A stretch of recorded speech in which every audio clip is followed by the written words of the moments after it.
കരൂരിൽ അപകടസ്ഥലം judicial commission സന്ദർശിക്കുകയാണ്. വിരമിച്ച ഹൈക്കോടതി judge Aruna ജഗദീഷിന്റെ നേതൃത്വത്തിലുള്ള സംഘമാണ് സന്ദർശനം നടത്തുന്നത്. സച്ചിൻ വള്ളിക്കാട് വിവരങ്ങൾ നൽകാനായി ചേരുകയാണ്. സച്ചിൻ, 40 പേരുടെ മരണത്തിനിടയാക്കിയ മനുഷ്യനിർമ്മിത ദുരന്തമാണ്. ഇപ്പോൾ കമ്മീഷന്റെ തെളിവ് ശേഖരണം, പരിശോധന ഒക്കെ ഏത് നിലയിൽ പുരോഗമിക്കുന്നു?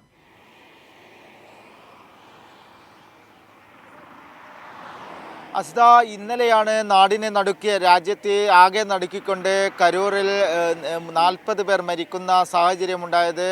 TVK നേതാവ് വിജയ്, നടൻ വിജയുടെ തെരഞ്ഞെടുപ്പ് പ്രചാരണത്തിൻ്റെ ഭാഗമായി നടന്ന റാലിയിലാണ് ഇത്തരത്തിൽ ദാരുണമായ സംഭവം നടന്നത്. ഇതിൻ്റെ ഭാഗമായിട്ടാണ് ഇപ്പോൾ ഹൈക്കോടതി മുൻ ജഡ്ജിയായിട്ടുള്ള അരുണ ജഗദീശൻ നിലവിൽ പരിശോധന നടത്തിക്കൊണ്ടിരിക്കുന്നത്. അതായത് സംസ്ഥാന സർക്കാർ ഇത്തരത്തിൽ ഒരു കമ്മീഷനെ ഇതുമായി ബന്ധപ്പെട്ട്, ദുരന്തവുമായി ബന്ധപ്പെട്ടുകൊണ്ട് കഴിഞ്ഞ ദിവസം നിയമിച്ചിരുന്നു.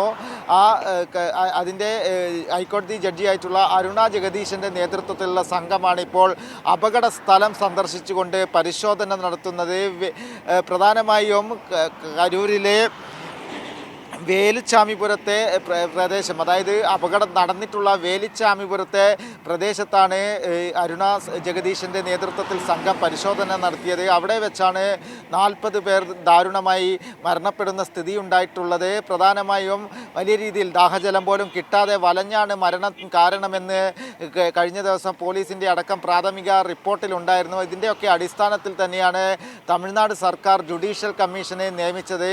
എത്രയും പെട്ടെന്ന് തന്നെ അന്വേഷണം പൂർത്തീകരിക്കുന്നു എന്നത് തന്നെയാണ് നമുക്ക് മനസ്സിലാക്കാൻ വേണ്ടി സാധിക്കുന്നത്. കാരണം ഇന്നലെ വൈകിട്ട് 6:30 ഇത്തരത്തിൽ നാടിനെ നടുക്കിയ സംഭവം നടക്കുന്നത്. അതിനുശേഷം 24 മണിക്കൂർ പൂർത്തിയാകും മുൻപ് തന്നെ ജുഡീഷ്യൽ കമ്മീഷൻ സംഭവ സ്ഥലം സന്ദർശിക്കുന്നു. നിലവിൽ സംഭവ സ്ഥലം സന്ദർശിച്ചുകൊണ്ട് പ്രദേശവാസികളും അതേപോലെ തന്നെ കരൂരിലെ ജില്ലാ കളക്ടർ അടക്കമുള്ള ആളുകളോടൊക്കെ വിശദീകരണം തേടിയിട്ടുണ്ട് എന്നാണ് അറിയാൻ വേണ്ടി സാധിച്ചത്. പ്രദേശവാസികളോടക്കം ജുഡീഷ്യൽ കമ്മീഷൻ അംഗം അരുണ സംസാരിക്കുന്നുണ്ട്. അത് ദൃശ്യങ്ങളിൽ നിന്നും വ്യക്തമാണ്. കൃത്യമായ രീതിയിൽ എത്രയും പെട്ടെന്ന് റിപ്പോർട്ട് സമർപ്പിക്കണം എന്ന നിർദ്ദേശം തമിഴ്നാട് സർക്കാർ ജുഡീഷ്യൽ കമ്മീഷന് നൽകിയിട്ടുണ്ട്. അതിൻ്റെ ഭാഗമായിട്ട് തന്നെയാണ് 24 മണിക്കൂർ പിന്നിടുമ്പോൾ തന്നെ ജുഡീഷ്യൽ കമ്മീഷൻ പരിശോധന നടത്തിയിട്ടുള്ളത്. ഉടൻ തന്നെ റിപ്പോർട്ട് സമർപ്പിക്കുമെന്നാണ് നമുക്ക് പ്രാഥമികമായി ലഭിക്കുന്ന വിവരം. അസ്ത, ശരി, കരൂരിൽ ജുഡീഷ്യൽ കമ്മീഷന്റെ പരിശോധന പുരോഗമിക്കുന്നു. സച്ചിൻ വള്ളിക്കാടാണ് വിവരങ്ങൾ നൽകിയത് കരൂരിൽ നിന്നും.